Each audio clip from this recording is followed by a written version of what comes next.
El tranquilo suburbio de Oak Valley, Connecticut, con sus casas coloniales y sus calles arboladas, parecía el último lugar donde se desarrollaría una historia de pasión prohibida y muerte. Sin embargo, en la primavera de 2019, este apacible rincón de Nueva Inglaterra se convirtió en el escenario de uno de los casos más impactantes en la historia reciente del estado.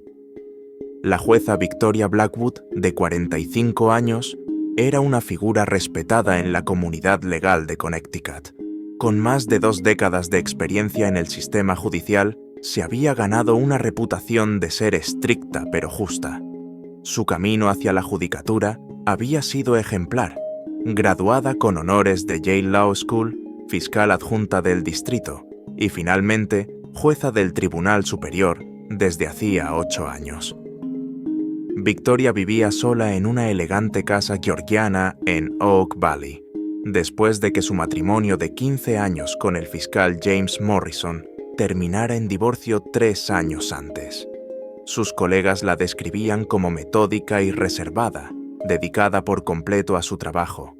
Nadie hubiera imaginado que su vida daría un giro dramático con la aparición de Marcus Reed. Marcus Reed, de 32 años, había pasado los últimos 7 años en la institución correccional de Somers por robo a mano armada. Durante su tiempo en prisión, se había convertido en un ejemplo de rehabilitación. Obtuvo su GED, completó varios programas vocacionales y se convirtió en mentor de otros reclusos. Sin embargo, su transformación más notable fue su talento para la carpintería fina, una habilidad que desarrolló en el programa de oficios de la prisión. El destino cruzó sus caminos cuando Victoria, buscando restaurar los antiguos muebles de su casa, contrató el taller de carpintería donde Marcus había conseguido trabajo después de su liberación. Lo que comenzó como una simple relación profesional pronto se transformó en algo más profundo. El detective Michael Torres, veterano de 25 años en el Departamento de Policía de Oak Valley, recordaría más tarde los primeros indicios de que algo no andaba bien. Empezamos a recibir llamadas anónimas sobre comportamientos inusuales en la residencia de la jueza Blackwood. Visitantes nocturnos, luces encendidas hasta altas horas. En un principio no le dimos mayor importancia. Sarah Chen, la asistente legal de Victoria, notó cambios sutiles en el comportamiento de la jueza durante la primavera de 2019. Empezó a tomar largos almuerzos, algo que nunca había hecho antes. A veces la encontraba distraída durante las audiencias, mirando su teléfono más de lo habitual. Era como si fuera una persona diferente.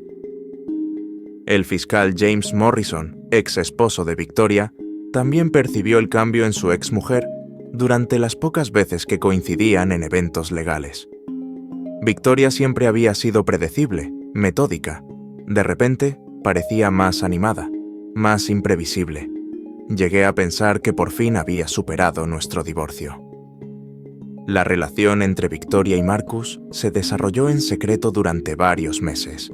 Se encontraban en lugares discretos fuera de Oak Valley, conscientes de que el descubrimiento de su relación podría tener consecuencias devastadoras para ambos.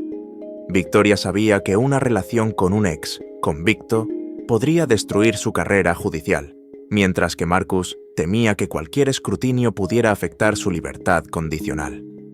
Pero los secretos en un pueblo pequeño raramente permanecen ocultos por mucho tiempo, y las primeras grietas en su cuidadosa fachada comenzaron a aparecer a principios del verano.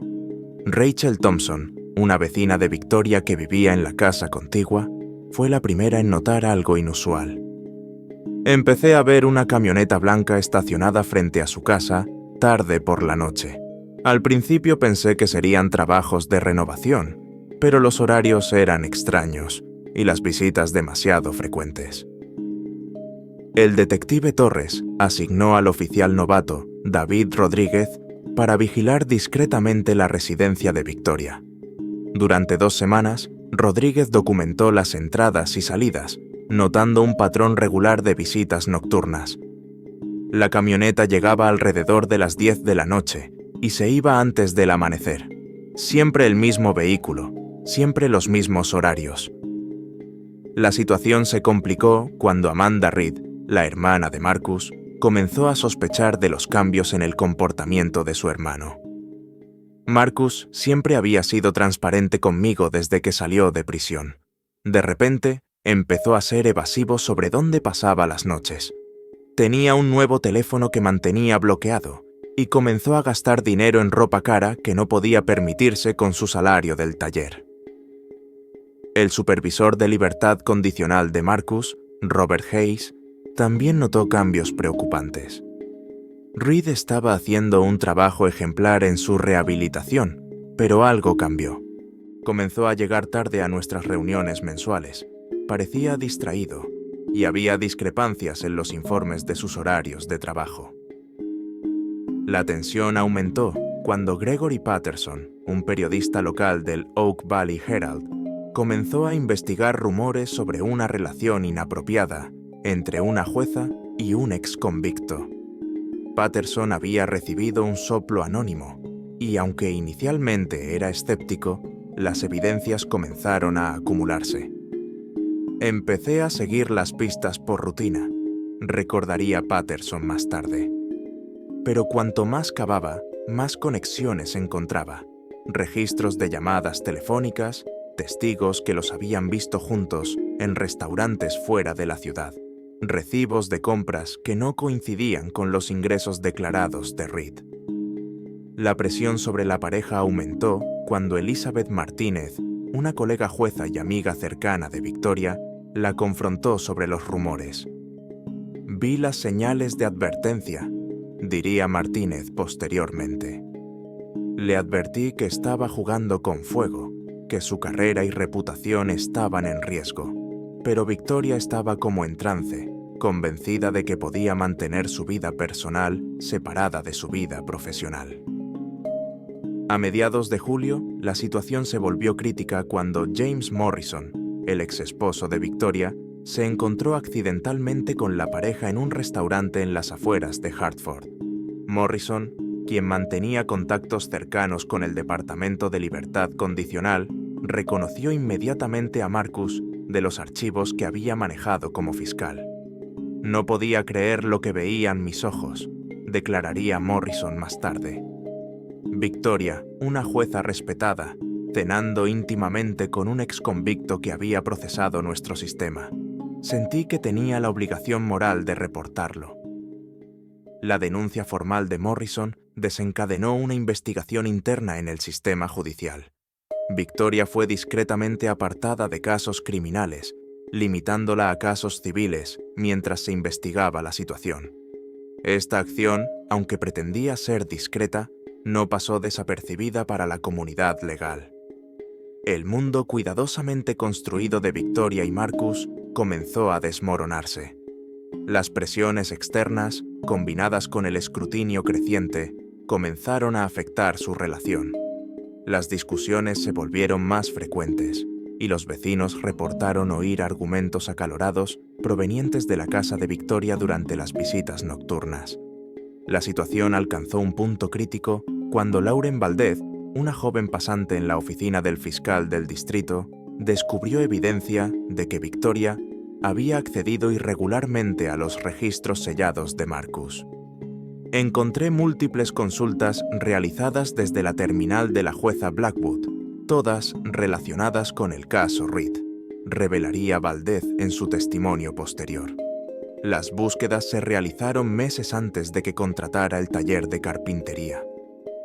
Esta revelación sugería que el encuentro inicial entre Victoria y Marcus podría no haber sido tan fortuito como parecía.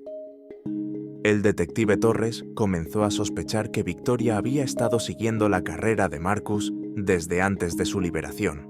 Catherine Reed, la madre de Marcus, proporcionó información adicional que complicó aún más el caso. Marcus me había contado que tenía una amiga especial en el sistema judicial, alguien que había estado pendiente de su caso durante años. Nunca mencionó que era una jueza, pero ahora todo tiene sentido. El oficial Thomas Chang, encargado de la seguridad en el tribunal, Recordaba haber visto a Victoria asistiendo a varias audiencias de libertad condicional que no estaban relacionadas con sus casos asignados. Era inusual verla en esas sesiones, pero asumí que estaba estudiando los procedimientos para sus propios casos. A finales de julio, la tensión llegó a su punto máximo cuando Marcus comenzó a mostrar signos de inestabilidad. Su supervisor en el taller de carpintería, Frank O'Brien, notó cambios preocupantes en su comportamiento. Empezó a llegar tarde, su trabajo se volvió descuidado, y a veces lo encontraba mirando fijamente al vacío durante largos periodos. La detective Lisa Reyes, quien se unió a Torres en la investigación, descubrió que Marcus había comenzado a frecuentar bares locales, violando las condiciones de su libertad condicional. Obtuvimos grabaciones de las cámaras de seguridad que mostraban a Reed bebiendo abundantemente y teniendo discusiones acaloradas por teléfono. El 2 de agosto, María Sánchez, la empleada doméstica de Victoria, encontró evidencia perturbadora durante su limpieza semanal.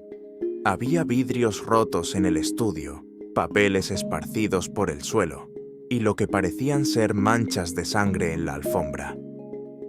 Sánchez, alarmada, fotografió la escena con su teléfono antes de limpiar, una decisión que más tarde resultaría crucial.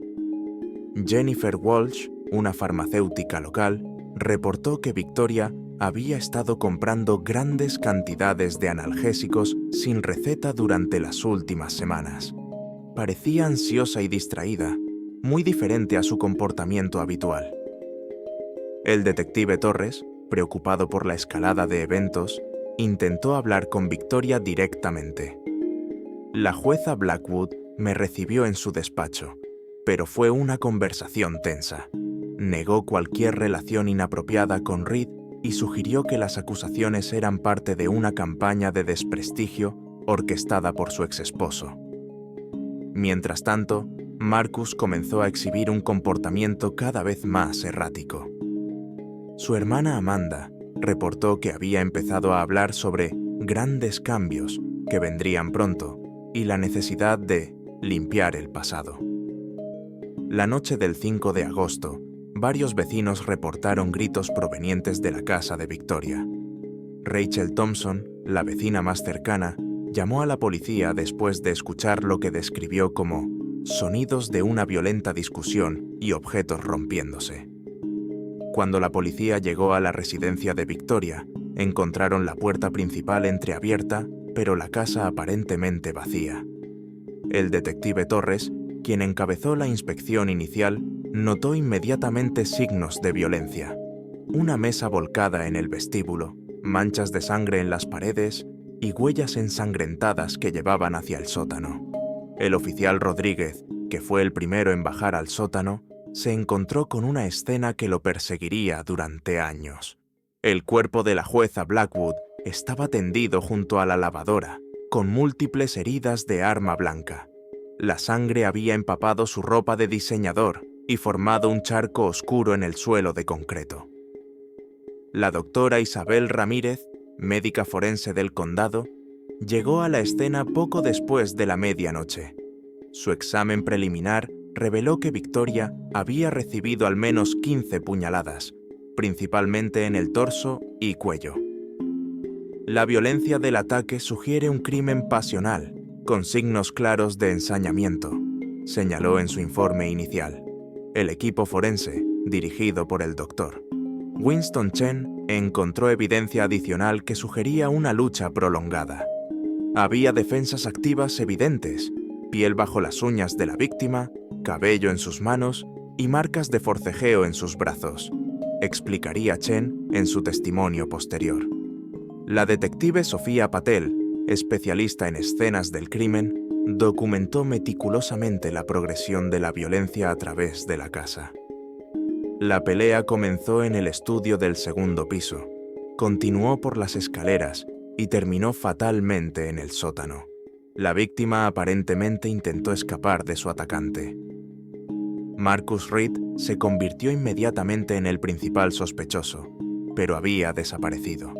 Su camioneta fue encontrada abandonada en el estacionamiento de una estación de autobuses en las afueras de la ciudad. El oficial Kevin O'Malley, quien procesó el vehículo, encontró manchas de sangre en el volante y una navaja ensangrentada bajo el asiento del conductor. Barbara Wilson, la cajera de la estación de autobuses, recordaba haber vendido un boleto a un hombre que coincidía con la descripción de Marcus. Estaba agitado.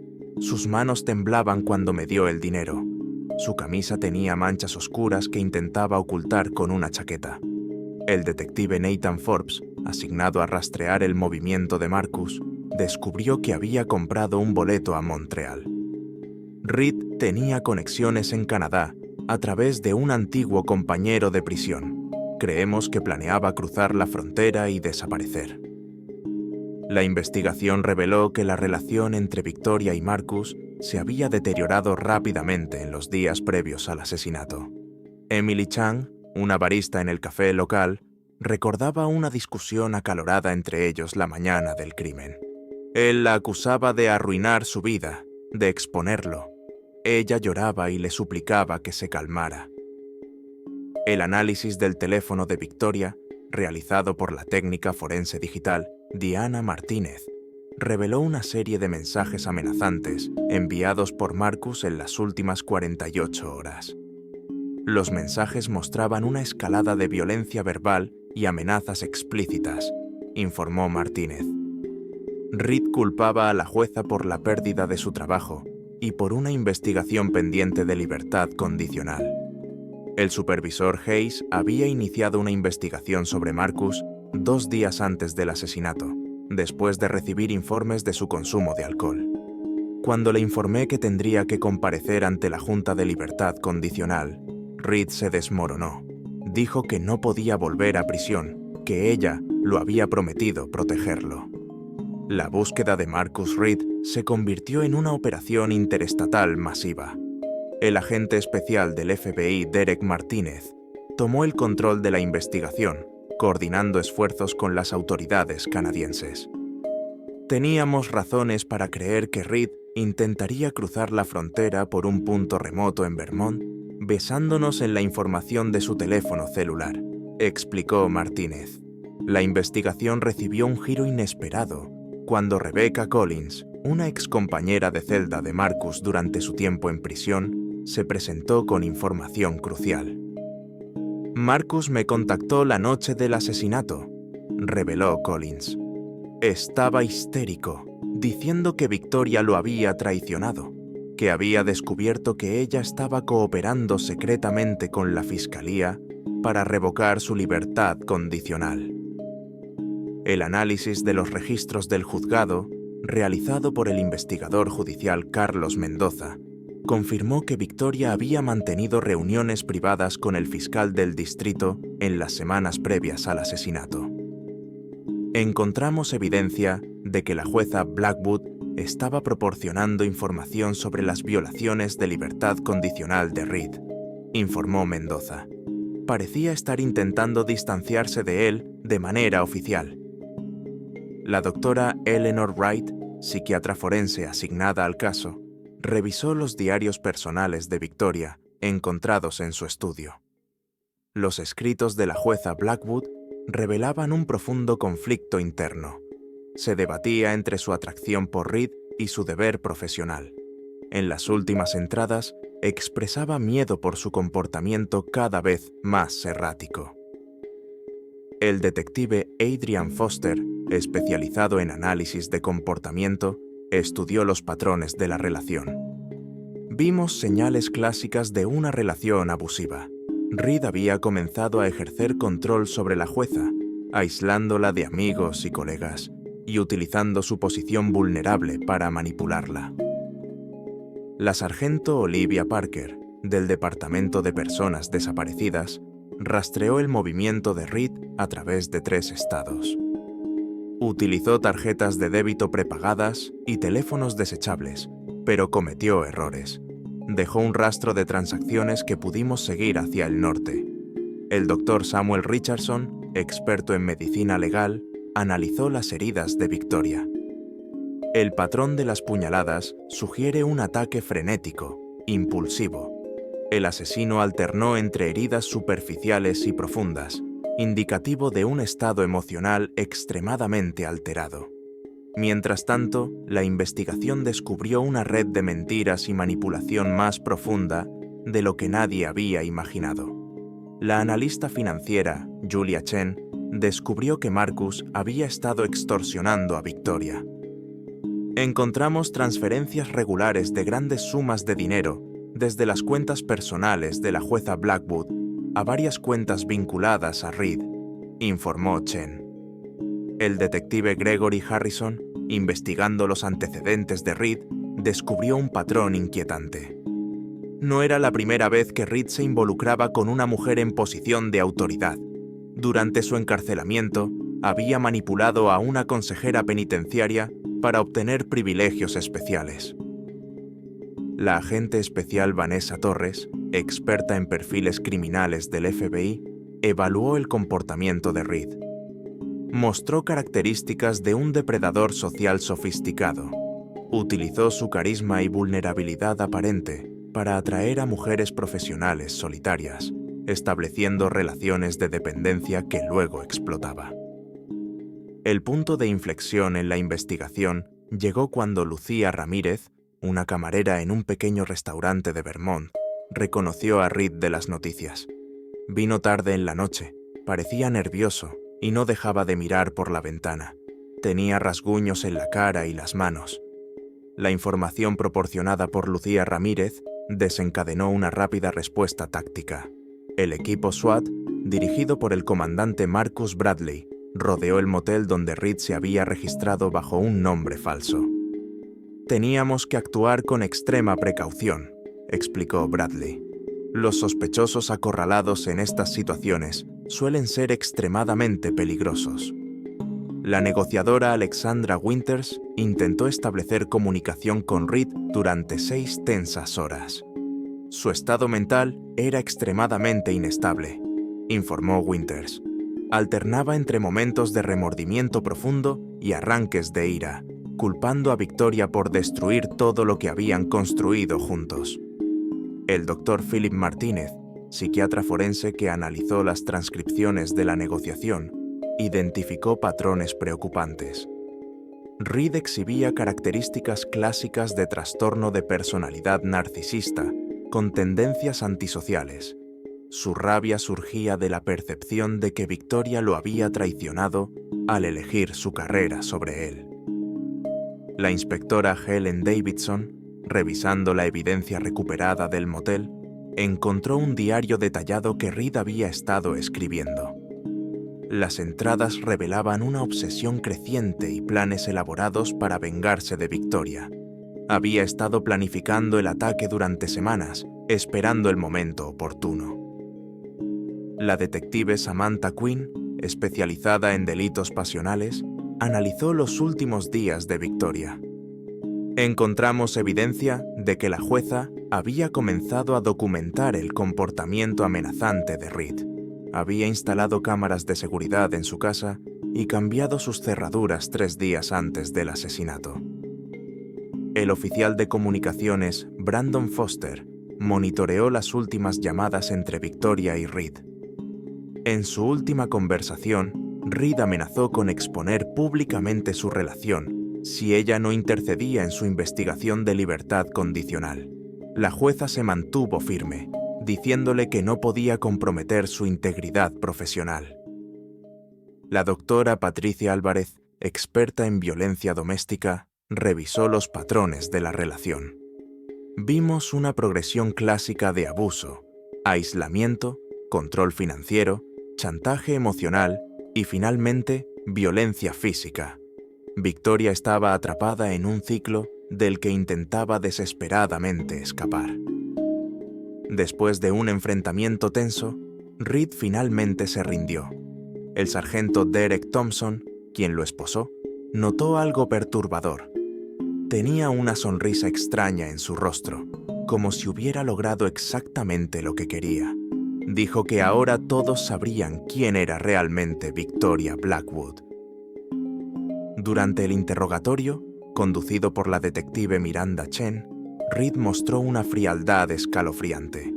Describió el asesinato con un nivel de detalle perturbador, informó Chen. Explicó cómo había planeado cada aspecto, incluyendo cómo hacer que pareciera un crimen pasional impulsivo. El fiscal adjunto, Richard Harrison, presentó el caso ante el gran jurado. Las pruebas eran abrumadoras: ADN, registros telefónicos, testigos oculares y la propia confesión de Reed. Era un caso sólido de asesinato en primer grado.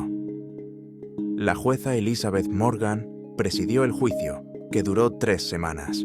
La fiscalía, dirigida por la fiscal principal, Sarah Anderson, presentó más de 200 pruebas y llamó a 45 testigos. Queríamos mostrar no solo el acto final de violencia, sino el patrón de manipulación y abuso que lo precedió, explicó Anderson. El juicio de Marcus Reed captó la atención nacional, convirtiéndose en un caso emblemático sobre abuso de poder y manipulación. La fiscal Sarah Anderson construyó meticulosamente la cronología de eventos que llevaron al asesinato, revelando la extensa planificación detrás del aparente crimen pasional. La doctora Margaret Chen, psiquiatra forense de la fiscalía, testificó sobre el perfil psicológico de Reed. Exhibía un patrón consistente de comportamiento depredador, seleccionando víctimas en posiciones de autoridad y explotando sus vulnerabilidades profesionales y personales, explicó ante el jurado. El testimonio de Amanda Reed, la hermana de Marcus, resultó particularmente devastador para la defensa. Marcus siempre se jactaba de poder manipular a las mujeres exitosas, reveló. Me contó que Victoria era su boleto dorado, su manera de vengarse del sistema que lo había encarcelado. La detective Lauren Martínez presentó evidencia digital recuperada del ordenador de Reed. Encontramos búsquedas exhaustivas sobre la vida personal de Victoria, que se remontaban a meses antes de su supuesto primer encuentro. Había estudiado sus rutinas, sus casos judiciales, incluso los restaurantes que frecuentaba. El análisis financiero realizado por el experto forense Daniel Thompson reveló un patrón de extorsión sistemática. Reed había extraído más de $200,000 de las cuentas de Victoria en los últimos 6 meses, amenazando con exponer su relación si no cumplía con sus demandas. La fiscal adjunta Rachel Sullivan presentó documentos encontrados en la casa de Reed que detallaban sus planes futuros. Tenía preparada una campaña de desprestigio contra Victoria con cartas dirigidas a medios de comunicación y autoridades judiciales que planeaba enviar después de su muerte. El Dr. James Morrison, ex esposo de Victoria, proporcionó un testimonio conmovedor sobre los cambios que había observado en ella. Victoria siempre había sido fuerte e independiente, pero en los últimos meses la vi transformarse en alguien que apenas reconocía, temerosa y sumisa. La defensa, liderada por el abogado Michael Brooks, intentó argumentar que Reed había actuado en un momento de pasión, buscando reducir los cargos a homicidio en segundo grado. Sin embargo, la evidencia de premeditación era abrumadora. El detective Torres presentó las grabaciones de las cámaras de seguridad instaladas por Victoria. Las imágenes mostraban a Reed merodeando la casa en los días previos al asesinato, estudiando los patrones de movimiento y las posibles rutas de escape. La doctora Isabella Ramírez, que realizó la autopsia, testificó sobre la brutalidad del ataque. Las heridas indicaban que Victoria permaneció consciente durante gran parte del asalto, consciente de lo que estaba sucediendo. Las heridas defensivas sugieren que luchó por su vida hasta el final. Después de 5 días de deliberación, el jurado encontró a Marcus Reed culpable de asesinato en primer grado con premeditación y agravantes. La jueza Morgan, antes de dictar sentencia, escuchó los testimonios de impacto de las víctimas. Sarah Chen, la asistente legal de Victoria, habló sobre el legado de la jueza. Victoria dedicó su vida a la justicia y, al final, fue víctima de alguien que se aprovechó de su compasión y su deseo de creer en la rehabilitación. La jueza Morgan impuso la sentencia máxima: cadena perpetua sin posibilidad de libertad condicional, más 20 años adicionales por los cargos de extorsión y violación de libertad condicional. El señor Reed no solo tomó una vida, sino que destruyó la fe en el sistema de rehabilitación que Victoria Blackwood tanto defendía, declaró en su sentencia. El caso llevó a reformas significativas en el sistema judicial de Connecticut, incluyendo nuevos protocolos para monitorear las interacciones entre funcionarios judiciales y exconvictos. La tragedia de Victoria Blackwood se convirtió en un caso de estudio sobre los peligros de la manipulación y el abuso de poder en el sistema judicial.